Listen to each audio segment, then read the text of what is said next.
Hello, and thank you for joining us today on the Gentle Art of Crushing It show, where we focus on learning and sharing with our listeners all there is to know about how to create success in our lives. This show stands on the shoulders of giants. Our mission is to empower and inspire our listeners to create the life of their dreams whilst having a blast in the process. Let's celebrate life together. Welcome to the show. In this episode, I have the pleasure of interviewing John Klingelhoets.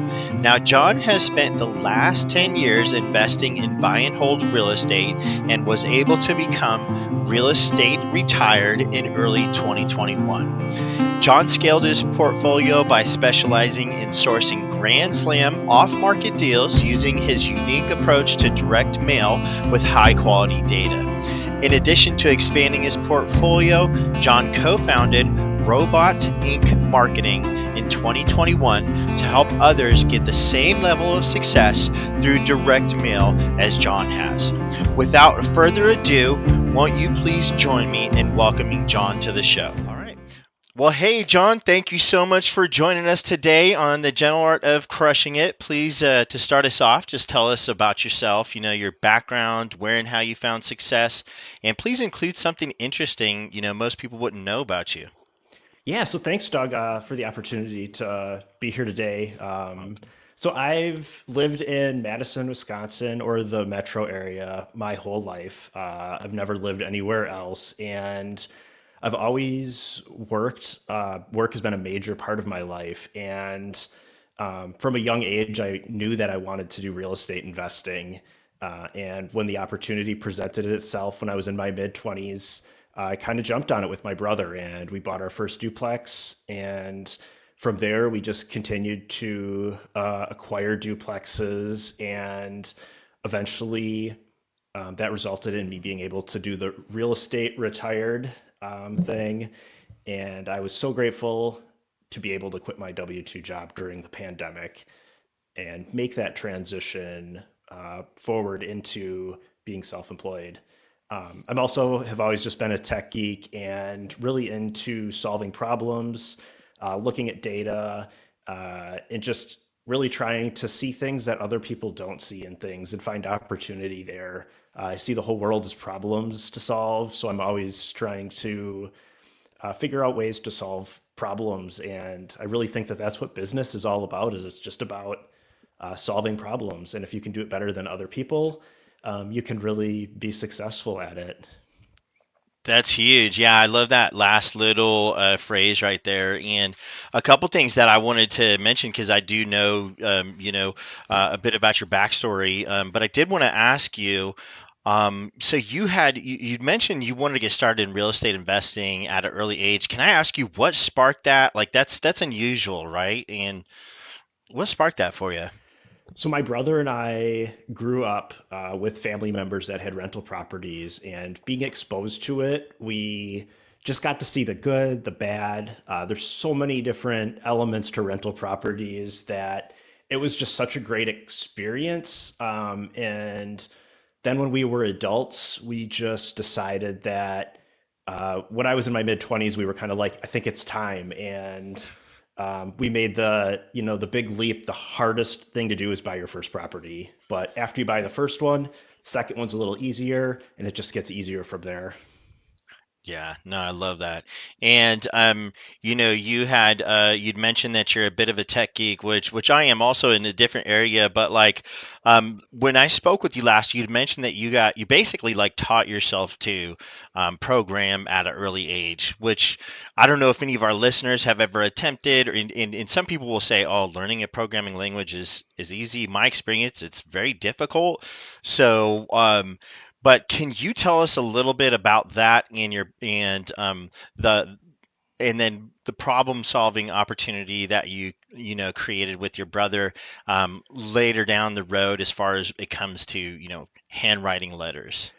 Yeah, so I've always used computer programming as a way to solve a specific problem. So usually, what drives me to go and push myself a little bit with programming stuff is that I'm confronted with something that I think I can solve with, computer programming. So even at a young age, like when after I kind of taught myself the basics pretty quickly after that, I would always look for a practical application to apply it to. Like, I don't just like doing programming to like type on a computer, but I like to have a specific thing I'm trying to work towards solving.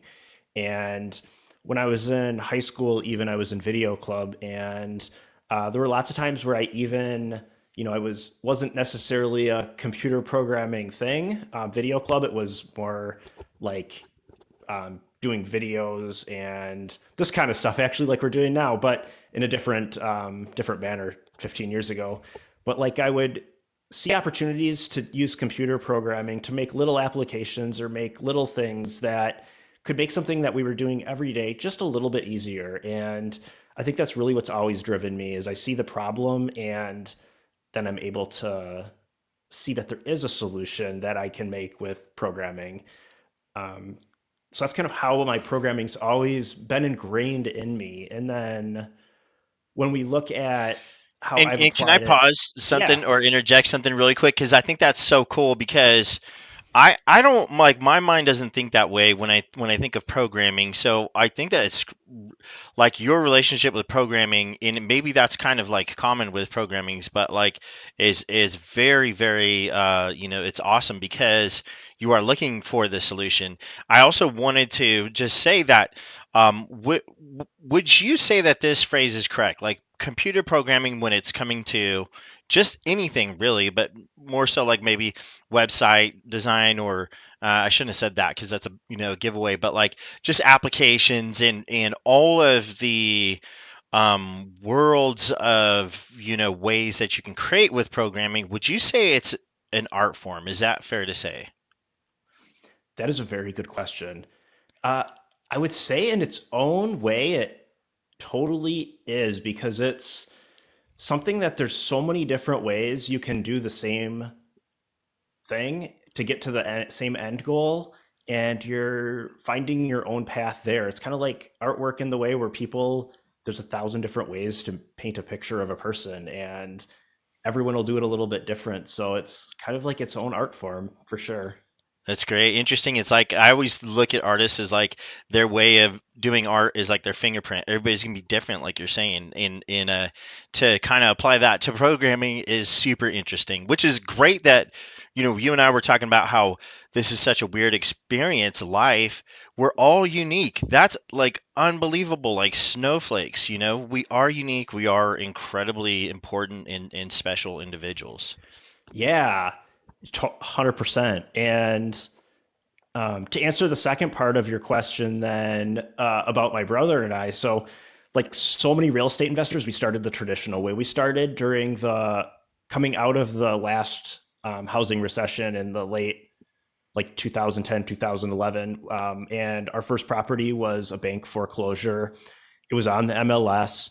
We got an unbelievable deal. This property was assessed at, again, assessed, but it was assessed at in the 400s prior to the housing recession. And we purchased it at foreclosure for 225. And I mean, when you look at how fast that a property took a haircut like that, that was kind of our first introduction to getting a good deal, and those didn't last very long. So, it was the problem solving that really kicked into high gear where I started making the lists, and my brother would sit at the kitchen table and handwrite the mailers pretty quickly. My lists were, half a ream of paper, and my brother couldn't keep up writing. So the problem shifted now from us making lists to how do we send more mail? And we didn't just want to send mail like anyone can throw it through the printer. We knew that the handwritten part of sending mail was what was getting the good response rate we were getting. So, we just kind of kept at it and we automated, and it wasn't overnight, but we worked towards automating the way that we were doing handwritten mail. And we ended up building our own handwriting machines, and those machines were able to really take and solve that problem of us sending more mail. From there, it was just a scaling thing. Then we just scaled up over the years, kept finding better and better deals, and our whole thing is that our mail isn't flashy. There's not a lot, but there's some other people out there doing handwritten mail in volume, and a lot of people have flashier mailers, or they print things on them, like some of the return addresses are printed and just the recipient is handwritten. We just use a normal business envelope and we handwrite both the return address and the recipient address, and it is so effective. I cannot tell you. It is, people open those almost every single time because you think you're getting a check or something, especially as a landlord. You get something in a security envelope that's handwritten, you're like, oh, this is probably money. Maybe my tenant, is sending me money, or my tenant's friend is sending me money or something. Um, and they get opened. So it's really just about getting it opened. We perfected and realized that early on, and now we can send an unbelievable amount of mail. And we've just continued to build it. We find deals like you almost wouldn't believe they were real. They're so good, some of them, and it's just That's awesome. great. It's so inspiring. Like, every time I talk to you, it's very, very inspiring. And I wanted to say, like, how brilliant it is to, realize that you're going to take anything flashy off of the envelope, because when we see something flashy, our mind's going to go marketing. It's not going to go, this is, from a bank or whatever, because the banks, they're not looking to, well, sometimes they're looking to sell, but not when in that sort of scenario. But yeah. And so you do this for yourself, for you and your brother, right? And your investment partners. But you also have Robot Inc. Marketing, which is a business where you can, customers can utilize the handwritten envelopes as well, right? Yeah, for sure. So I left my W-2 job a little bit over a year ago, and shortly after, I'm part of the. Congratulations, by the way. That's Yeah, huge. it's insane being real estate retired. It just feels great.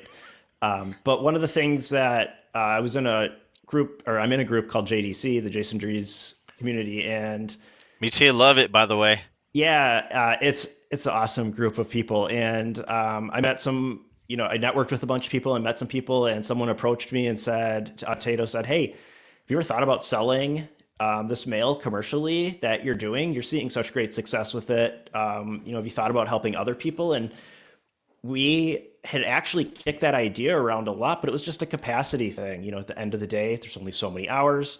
We're finding unbelievable deals for ourselves. Didn't want to lose our focus. So, we thought about it, but it just never became a front of mind thing. And then it became a reality in early 2021 when we partnered up, and the rest is history. I mean, we're processing an unbelievable amount of mail that's increasing every month, both for ourselves and then for robotic customers. I love it. It's great, and it's all wonderful stuff. So such an amazing story. Do you mind? Please share with us one or more of your favorite successes that you either were a part of or solely created. Yeah, so I would have to say that probably my favorite success is just the fact that we put together this unbelievable formula for deal finding, from finding targets to the actual end delivery mechanism. I just see so many other real estate investors get hung up, and they start out and they'll be focused on making a list, but then they don't have a way to actually contact the people, or they'll just be sending mail, but they don't really have any strategy behind it. And it just feels so great that we put all of those pieces together in a way that's been so effective. And we've been able to take it to a whole new level, something that I never imagined. And I just really love that. And I would say another real success is just that uh, um, real estate retired concept. I worked at my W-2 job for so many years, and I was always grinding, doing side hustles, and it was so nice to just really be able to focus on kind of one core thing every day and not be running around like a chicken with my head cut off, doing rental stuff in the evenings and just going nonstop. So that was, I think, just another huge success. All those years of hard work really felt like they paid off in the last 12 months.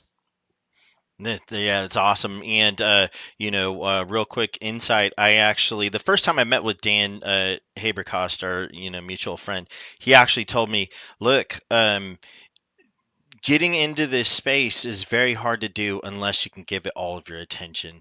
So, did you find that you were sort of that well, let me ask it this way: did your success, multiply or grow quicker in in real estate when you're able to put all your focus on it? I would for sure say it has. Everything we were doing is on steroids at this point, and the last 12 months, was just insane how much traction we were able to get and how much faster we were able to get traction versus the having a couple hours every night to go look at some places or just be overwhelmed with so much going on. It always felt like I always felt like I was just so in the weeds with stuff, and now I don't have that feeling because I can actually focus on what's working. Yeah, it's so great, and it's almost like I want to use the scary, but in like an awesome sense, awesome to sort of look at what is the potential of your business down the next 5 years, or 10 or so. Yeah, it's going to be awesome. Like even this year, I feel like is going to be way better than last year, just with how much traction we got and everything that's going on. It just feels more and more real all the time, and you see yourself going to those next levels and stepping up, which is just awesome. Yeah, it's awesome because this is stuff. Correct me if I'm wrong. That you've been dreaming about for years, right? Yeah, and I think more than ever when you have a W-2 job, sometimes it feels unrealistic to exit at times as you're trying to do so many things. And then I see people also get frustrated because real estate is kind of a long game. It took us 10 years of buying and letting properties stabilize before we were comfortably able to, uh, I'll keep using real estate, retire from our W-2 jobs because my Yeah, brother did as well, on that rental it's great. income. So that rental income is slow growing. It's not, some people get lucky, but it's not a get rich quick scheme. It's a get rich in the um, long game. Yeah, and it's my understanding that the faster you do get rich in real estate space, the more risky it is, right? Yeah, that is so true. And real estate is so complicated. It's so complicated, but so simple. And one of the greatest things we ever did was we actually paid off some properties, and that really took the risk down. And then in turn, that was what really accelerated our growth because we were able to get a line of credit against those paid off properties. So when you have that line of credit, you're basically your own bank. It's like having a huge pile of cash where you can go out and buy deals with cash. So, that was what really took the deal finding up a notch, and it That's lowered our great. risk.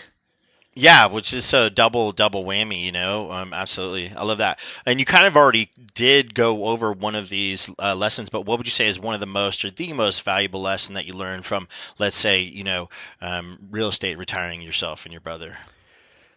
I think it's that we found something that we really enjoyed, and we're able to do it every day now. So, when you look at, um, and we've seen success then as a result of that. So when you're grinding and you're trying to do too much, you get nowhere. But when you start to do something you love, you can do it consistently and you become really good at it. It's really limitless what you can do. There's really no limits on how far you can go or the growth you can see. That's great and super inspiring because again, just to kind of go over that one more time with when you have a full-time job, you're working 40 hours, just to even add 5 hours or to add 10 hours to that week can really feel like for me where I'm at right now, I'm in the weeds and I get overwhelmed and sometimes I'm like, I don't even feel like there's any progress, but my friends keep, ensuring me that hey, consistency is key, keep moving forward, but when you have that time to just focus on one thing, like huge headway can be made. For sure. Unbelievable headway. Yeah, that's awesome. I love it. Inspiring. Would you mind, John, telling us a little bit about some of the incredibly difficult experiences that you've walked through, and you could just use one and what you learned from that experience, or multiple? So I actually probably have a couple. So the first one I would Cool. say is that one of the hardest things when we were building our rental portfolio was just that was working from, and I would always start early in the morning. So I would go into work at, let's say, 6 a.m. I would work until mid afternoon, and then I would have 6 or 8 hours of rental stuff to do many nights. We were doing lots of renovations on our own, lots of repairs, and it was just almost becoming working two full-time jobs, and weekends were all rental stuff. I was using all my vacation at work to do rental stuff. So for about a 10-year period, I really didn't go on many vacations. I was kind of just Wow. hunkered down here and really focused and determined to get to that end goal. And I didn't really know what that end goal was, but it was just like, got to buy more places. We got to get these rents up, got to get these places cleaned up, stabilized. And it was just so difficult doing that. And then when we had big issues, it was us. So we had one of those cold winter spells, and we had a pipe burst at a 4 unit, and it was us there, during the day while we should have been at work. We both had to take vacation or time Mm, off, and we're there in dress clothes trying to soak up water, trying to deal with finding a plumber on the coldest day of the year isn't mm, easy to do. mm-mm. So yeah, like Talk that was about just paying a premium, right? yeah, so it really was a struggle for so many years, especially towards the end. And we were really grateful that while we still had our W 2 jobs, it was becoming too much to manage our rental properties. So we outsourced our management. So we don't manage our properties anymore. It's Love that. something that we realized was just not worth it for us. We were better off to focus our energy on finding deals and doing some of our remodels. And then after that, handing them off. So, that was a lesson that came out of those difficult experiences. And then eventually it worked out so well because when we real estate retired, we already had this property manager in place. So we were able to really focus on the deal finding, which is what we're really good at. Property management, I didn't really feel like we were ever even that good at it. It was just something we did. And, it had to get done. So every month it was just all these busy tasks that we were doing to check them off a list. But at the end of the day, it wasn't really helping us aggressively get farther with our investing, um, other than the little bit of cash we would have saved by managing them Right. ourselves. But at But that, yeah. Sorry, go ahead. the time is worth so much more. Your time is. Um, so yeah, that would Especially be. when you're as, successful at deal finding as you and your brother. So that's where, yeah, you should be spending most of your time, right? Yeah, for sure. It really is. And I mean, it's just like, what's your time worth? When you look at the highest dollar per hour tasks that you can be doing, and you ask yourself, is that going to unclog a drain at 2 in the morning when I should be sleeping because I have to be to work in 4 hours? And then it's just a domino effect. You're tired every day, and it's just it's a You become less effective and yeah, it's just a grind. So mhm. um, that would be definitely one of the big ones that was a difficult experience, but it really in the end paid off to do that because it makes me appreciate property management now, I think, a lot more than I would have otherwise. And now you get to that makes total sense, and now you get to become, and you probably are more like it, or are really adept at this by now anyways, but you get to become a great at managing the property managers, right? So Yeah, you actually understand the more which is a skill. underlying it is. You understand what they're doing instead of just being impatient with why isn't this getting done. You have a little bit more of a respect for how much work it takes to get things done. So yeah, for sure. Yeah, one of my pet peeves in the W-2 world is when a manager is brought in above a position that this manager's never done this position, so they can't really understand it. There's no empathy there. They're just like, push, and it's a not the best way to do it. So I think having that experience has got to be huge for you and your brother, Yeah, a the team. 100%. Yeah, and we have another partner now too. So we started out and we have a third partner on all of our real estate now that we buy. But yeah, That's having that awesome. experience in the team, just you almost have to, I think, when you're building a rental portfolio, because if you just go out and outsource it from day one, you don't understand the process at all. So I think there's a lot of value in at least having some base knowledge about how a property management operation works and what it actually takes to manage tenants. That makes sense. And you can, if you have that experience, you can empathize with your property manager, but you also can make sure you're not losing money, right? 100%. Yeah, and you do have some bad months. It's not every month is a good month, but you at least understand more the bad months. And you really hope you have more good months. Yeah, that's the goal, right? No, that's awesome. All Yeah. right, great. Yeah, and I would say another kind of difficult experience in my life that I've really turned into a superpower is just dealing with anxiety. So, I think that so many entrepreneurs uh, deal with some of these things and it's just not really talked about. But, it's been something that I've had to deal with a lot and it's always there. It just doesn't necessarily go away, but I've really become good at or better at managing it and turning it into like my superpower, just how I use a lot of those same skills, and I've realized that I use a lot of those same skills in our deal finding and how I look at data, how I just obsess over it, and I can see everything in a little bit different way. So I think that's been another real challenge, though, in life is just sometimes dealing with that and managing it and all of the ups and downs that come with entrepreneurship. Because, you always see on social media everyone's successes, but it's so rare that you see all the hard days and all the downs because there's definitely a lot of down days. Every day isn't a win big day. Yeah, that would be great. But yeah, I mean, exactly. You don't even get to see the entire room that they're taking the photo in for the social media post. Like they got the mess in the corner or whatever, right? Yeah, for sure. That's how it goes.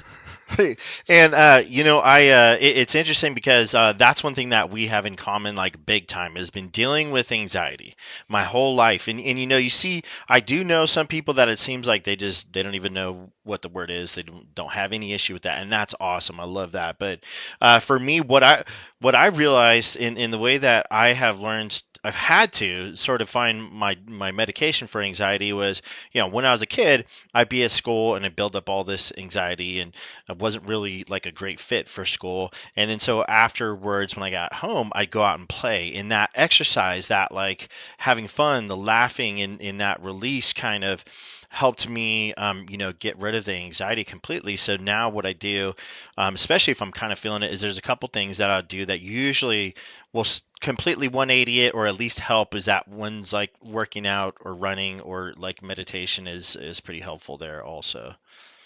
Yeah. Yeah, I really think that you just in life have to if you have it, you have to learn to live with it, manage it and find those ways to use it to improve yourself and find ways to beat it. Yeah, I 1,000% agree. And it might be that it's different for everybody again because we're all unique.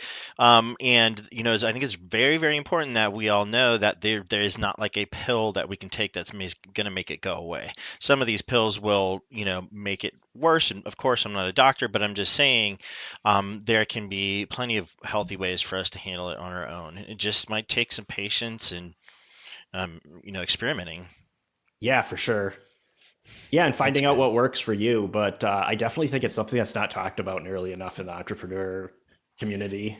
It's not, and I had the pleasure of interviewing Lashao Salta, a few months back, and a big part of that interview for the show was all about mental health and the mental health connection with like success. And in that show, right along with this one, I know one of the wonderful things about like just doing a podcast in general is evergreen. It's up there for potentially forever. And how many people, because as I was a kid and I was struggling with anxiety and had different struggles when I got a little older. I was listening to success teachers like Anthony Robbins, Brian Tracy, so on and so forth, and people telling me you can overcome any scenario in your life. And so, with your success, in your life and like all that you're creating with your brother and your partner, and for people to know that you have been dealing with anxiety is like what a blessing, so what a help. Yeah, absolutely. If I can do it, anyone can do this stuff. I love it, man. Thank you so much for bringing that up. Let me ask you this. If you were to be, I'm just going to shift the conversation a little bit. And if you were to be, it's a fun question. If you were to be sent back in time to age 18, how would you fast track your success? I probably at 18 would have moved into a 4 unit and house hacked.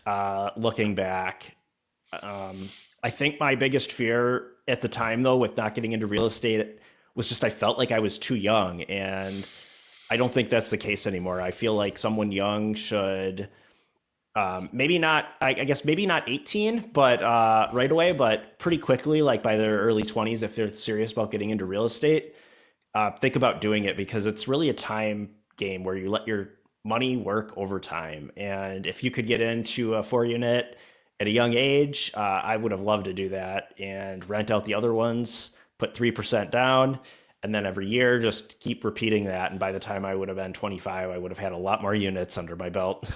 Yeah, amen. And that's the time to do it when you're like single, right? Like you're older like me and you have a family. It's like forget about it.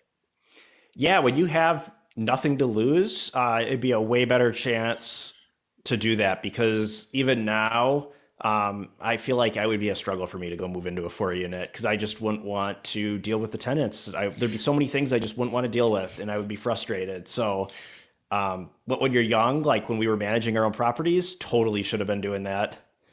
Yeah, and you're looking at everything through a different lens. You know, it's like an adventure, and you know, so yeah, I agree. That's awesome. 100%. And now let me ask you this: what are your thoughts on mindset? And you can even talk about frame if you want, going back to Jason Drees, and how to go to from a non-success mindset to a successful mindset. If there are those of us out there that are kind of struggling with that. Uh, I think as an entrepreneur, you have to realize that there are ups and downs, to be realistic about things, but at the same time, see that dream out there and be working towards that big picture. So, like with rental properties, my brother and I both, like, we always knew that it was the end game and we were buying them, we were grinding, we were working all the time, but we didn't really know when that end game was. So we just kept working towards it. But that was kind of our mindset along the way of like, eventually we're going to be better off for all these. And we were working towards it. We didn't have the clearest goal. But then when the time came and we really realized that we wanted to leave our W 2 jobs, it was there. And we had kind of seen that vision for 10 years in an unorganized way. And we were working towards it. So I think just being positive, kind of getting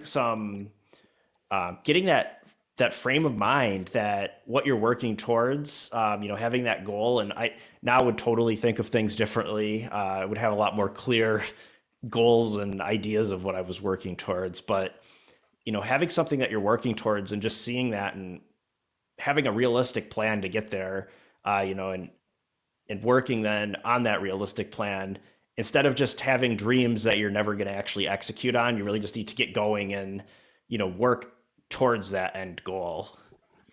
That's great. It's like it's reminding me of, stuff that again Jason Drees teaches. Like, would you say that you basically were operating from certainty that you and your brother were going to find financial freedom through what you're doing? So you were taking action with the knowledge that you had at the time. There's that old, metaphor of just when you're driving in the fog, you go slow, of course, but you can see about 10 feet in front of you.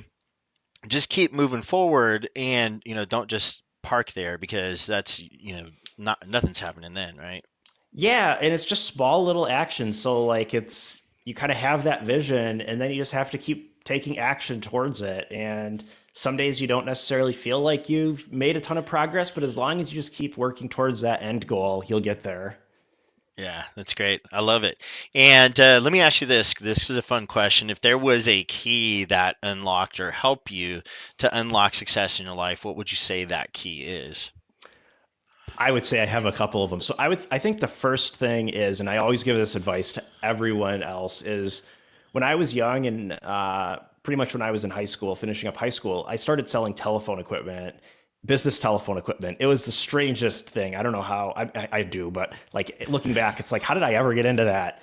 But I Right. think the best thing in that was I started doing business and I just started learning the basics of business. And I don't mean reading from a book, but actually doing, taking action. So you just start learning the business terms, you start learning how accounting works, you start learning, and again, accounting in the real world, not accounting in a class. But you start learning how business works and all of those skills you learn, those basic business skills, become so valuable later on because you've already then got your foundation when you want to go try the next venture. So as I've gotten into more ventures like Robot Inc. or I bought a painting company this year. Now, as I get into these That's things, interesting, yeah, it complements rental properties great, but I right? understand the fundamentals of business, and I really feel like those fundamentals started as a result of those early businesses I created in life. And it could be a lawn mowing business you go start. It could be anything, but any 18-year-old that thinks they want to eventually go do real estate or anything else, I would say, success starts from just going and taking action and doing something to start that base knowledge. And then after you start to get those skills in life and you start to see things that do work, really grasp onto those things that do work. And for example, my recent one was mail. We started sending direct mail, great success on it, and then we take small pivots. So it was a small pivot to start robotic marketing because we were already on our own sending huge volumes of mail. So a whole a whole other business was basically formed as a result of a small pivot of what we were doing, and it became a light lift then to go and really see revenue quickly get generated from something that was already functional and working. And that can be applied to so many other things too, where if you're excited about something in life, you're seeing success with it, figure out a way to take a 5% pivot on that and see if that works. And if it doesn't, you can always come back to what you were doing and try a different pivot. But those little pivots along the way are what start to result in all the wins that ultimately then gets you the big success.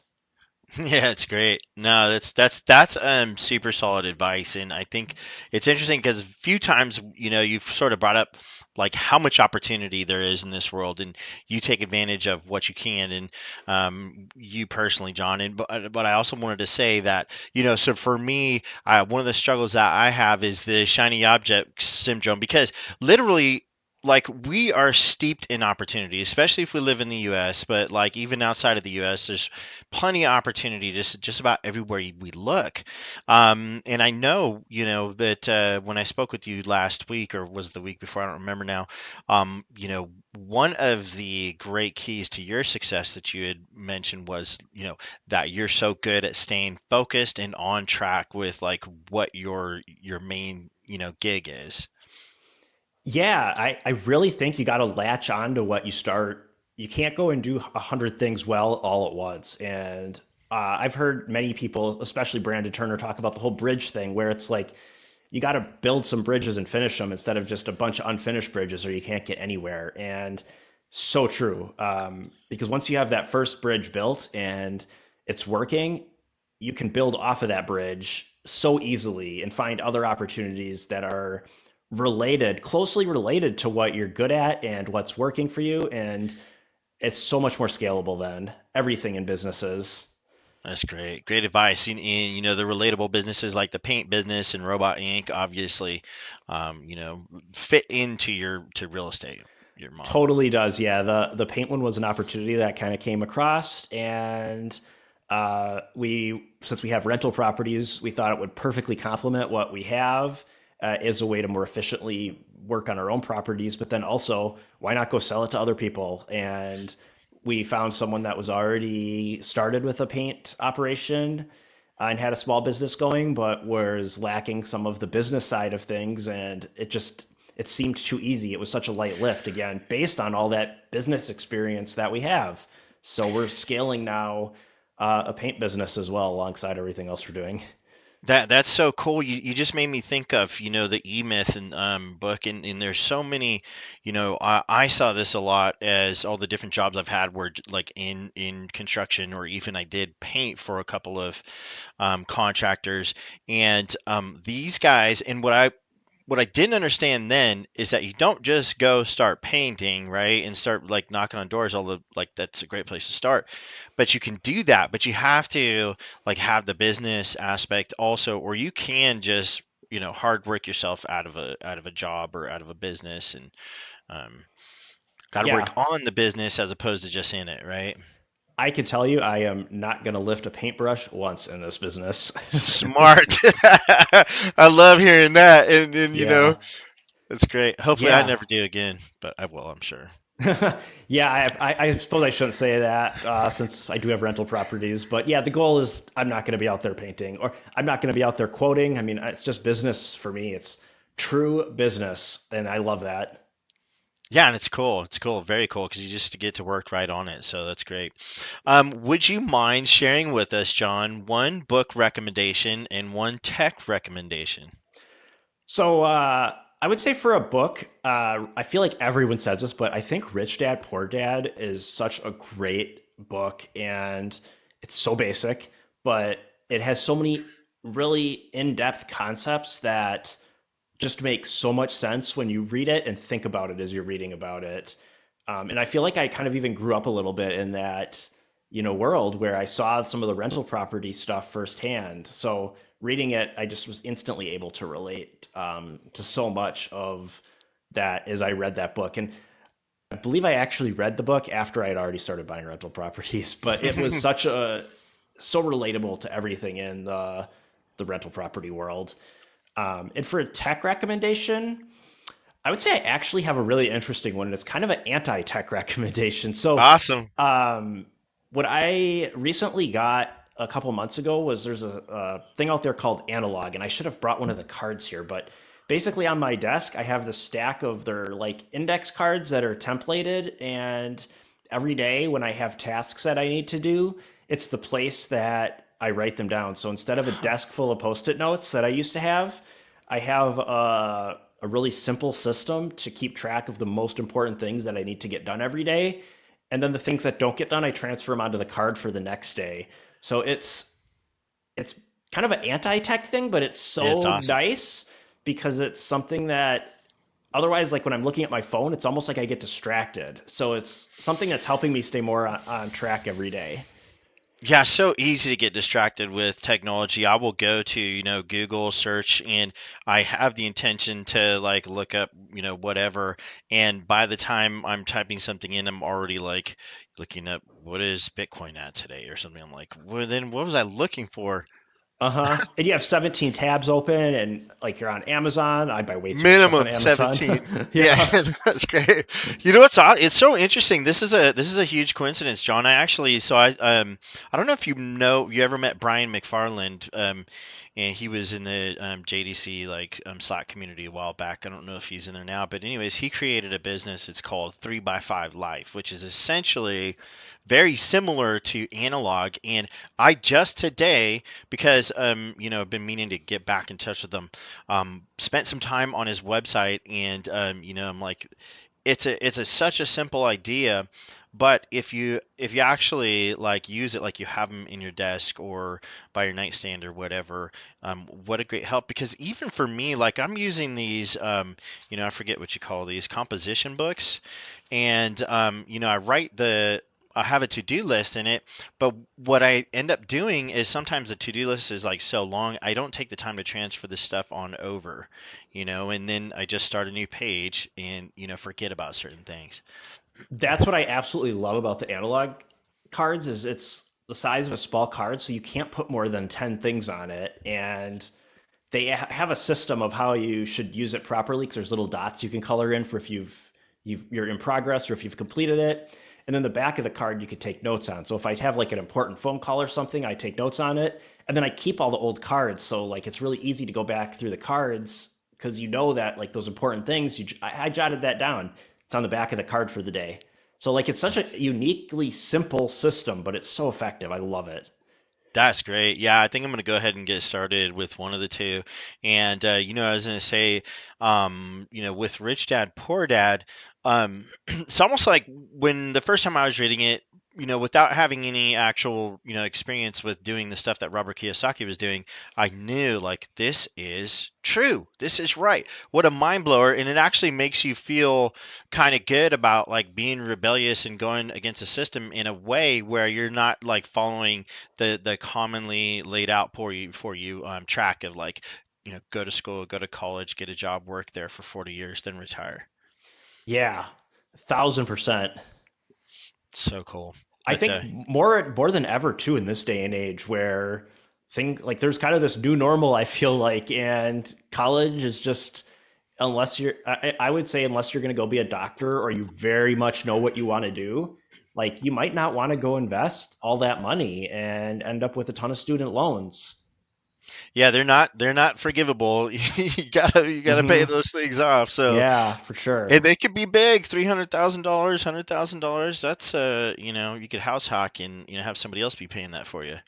100%. Go for a fourplex. I love it.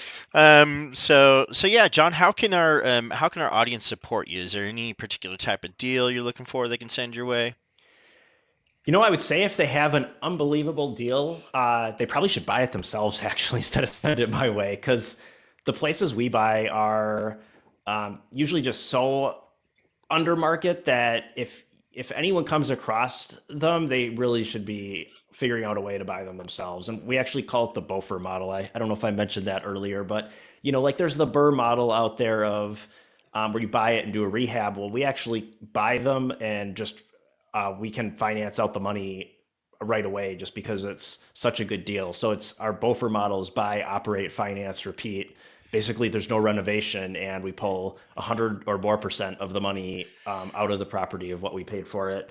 But so yeah, if you find those kind of deals, I would say buy it yourself. I think the best way that if um, someone was interested in connecting or trying to help me is I'd almost like to help them with mail. So, I love helping other people see success with mail. So if someone is doing direct mail and wants to see if there's a way to do it better, I would love to talk to them and see if, they could help me and I could help them by processing their mail for them. That's awesome. Yeah, and I will, if it's okay with you, put a link to robotincmarketing.com in the show notes. And right along with that, is there, a particular way that you would like it, if anybody wanted to connect with you, for them to connect with you? Yeah, probably actually since robotic marketing, you're going to put the link there. Just John at roboticmarketing.com would be the way to email me. Awesome. I'll put your email address in the show notes as well. Perfect. Yeah, that would be great. Make Awesome. Well, literally, I have to be considerate. We went over quite a bit, and so I guess I haven't been, but like I would like to, chat your ear off for a couple more hours, but that's not the right thing to do. So we'll wrap it up. Is there anything that is on your mind that you want to share with the audience before we wrap it up here?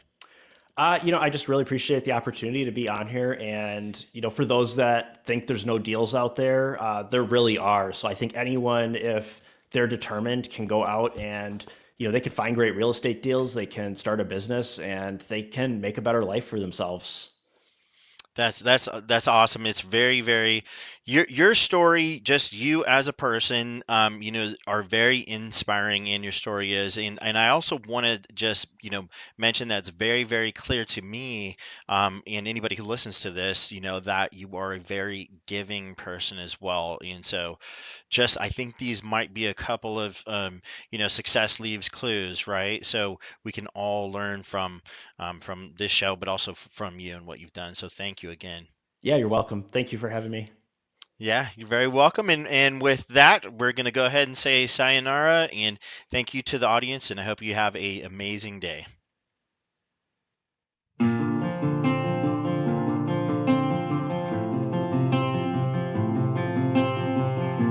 Well, there you have it, ladies and gentlemen. Another episode of The Gentle Art of Crushing It. It was an amazing episode. I know I sure learned a lot. I hope you did as well. I want to take a second and just thank you so much for viewing or listening to this episode. And please just know that I only ask you for one favor, and that is to make this life magnificent. Thank you and have a wonderful day.